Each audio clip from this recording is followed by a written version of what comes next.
जय श्री कृष्ण। अथ कार्तिक कृष्ण रमा एकादशी व्रत कथा। युधिष्ठिर बोले, हे जनार्दन, कार्तिक के कृष्ण पक्ष की एकादशी का क्या नाम है? मैं सुनना चाहता हूं, मुझसे कहिए। श्री कृष्ण बोले, हे राजन, कार्तिक के कृष्ण पक्ष में रमा नाम की एकादशी होती है। मैं उसका वृत्तांत कहता हूं, तुम सुनो। ये एकादशी सब पापों का हरण करने वाली है। प्राचीन समय में मुचकुंद नामक राजा था। वो राजा विष्णु का भक्त और सत्यवादी था। धर्म से पालन करते हुए उसका निष्कंटक राज्य हो गया। उसकी एक बेटी थी जिसका नाम चंद्रभागा था, और चंद्रभागा चंद्रसेन के बेटे शोभन के साथ ब्याही गई।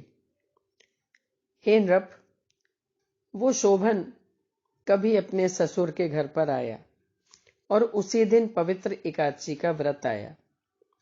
व्रत का दिन आने पर चंद्रभागा विचार करने लगी कि अब क्या होगा। मेरा पति तो बहुत दुर्बल है, वो तो क्षुधा को सहन ही नहीं कर सकता, और मेरे पिता का शासन इतना उग्र है कि दशमी के दिन ही घोषणा कर दी जाती है कि कल एकादशी है, एकादशी के दिन कोई भोजन नहीं करेगा। उसने अपने पति से ये बात कही तो शोभन बोला कि अब तुम मुझे बताओ कि मुझे क्या करना है, जिसके करने से मेरा जीवन नष्ट न हो, ऐसी शिक्षा दो। चंद्रभागा बोली कि मेरे पिता के घर में तो कोई भोजन करेगा नहीं। हाथी घोड़े पशु भी नहीं खाएंगे, मनुष्य तो कैसे खाएंगे। इसलिए यदि भोजन करना चाहो तो आप घर से चले जाइए। शोभन बोला कि तुमने सत्य कहा है, लेकिन मैं व्रत करूंगा। जो भाग्य में लिखा है वैसा ही होगा। इस प्रकार भाग्य का विचार करके उसने उस उत्तम व्रत को किया, लेकिन भूख प्यास असह्य थी। उसका शरीर पीड़ित हुआ और उसे बड़ा दुख प्राप्त हुआ। सूर्य अस्त हो गए। वो रात्रि वैष्णवों मनुष्यों को हर्ष बढ़ाने वाली हुई, लेकिन शोभन के लिए असहाय। सूर्योदय के समय शोभन की मृत्यु हो गई। राजा ने राजा के योग्य सुगंधित चंदन की लकड़ी से उसका दाह संस्कार करवाया। चंद्रभागा अपने पति के साथ सती होना चाहती थी, लेकिन पिता ने निषेध कर दिया और उसने अपने शरीर को नहीं जलाया। उसका अंतिम संस्कार करके वो पिता के घर में ही रहने लगी। रमा एकादशी के व्रत के प्रभाव से मंदराचल के शिखर पर शोभन को बहुत रमणीय देवपुर मिला। सिंहासन पर बैठकर गया, श्वेत छत्र और चंवर प्राप्त हुए, किरीट हार बाजूबंद से सुशोभित हुआ, और इस प्रकार दूसरे इंद्र की तरह शोभा को प्राप्त हुआ। मुचकुंदपुर में रहने वाला एक सोम शर्मा नाम का ब्राह्मण किसी समय तीर्थ यात्रा के लिए उधर गया तो उसने राजा के दामाद को देखा। वो उसके पास गया। शोभन ने शीघ्र सिंहासन से उठकर ब्राह्मण को नमस्कार किया और अपने ससुराल की कुशल क्षेम पूछी।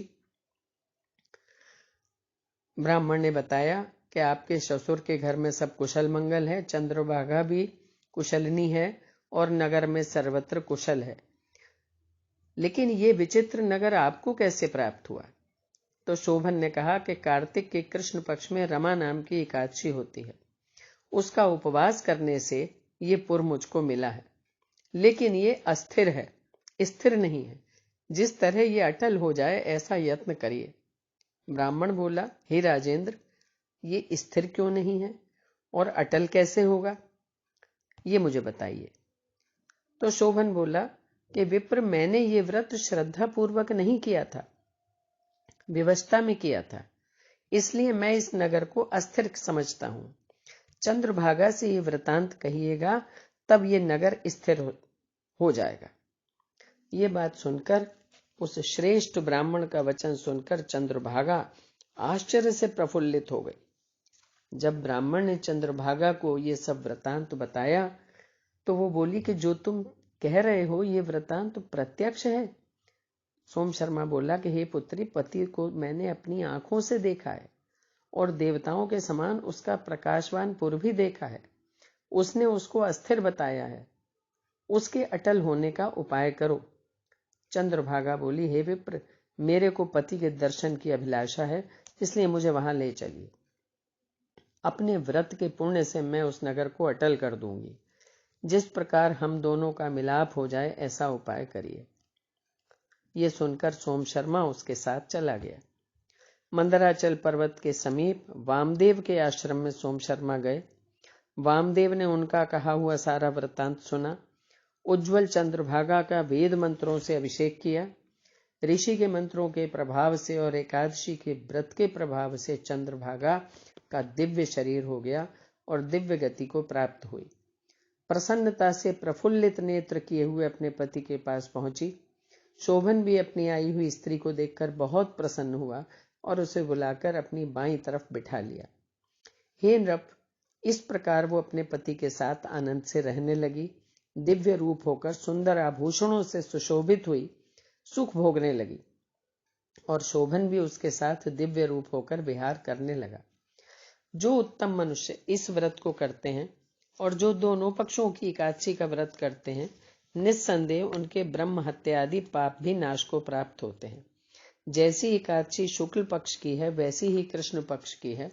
जो मनुष्य दोनों एकादशी के व्रत का महात्म सुनते हैं वो भी विष्णु लोक में आनंद प्राप्त करते हैं। बोलो श्री कृष्ण भगवान की जय।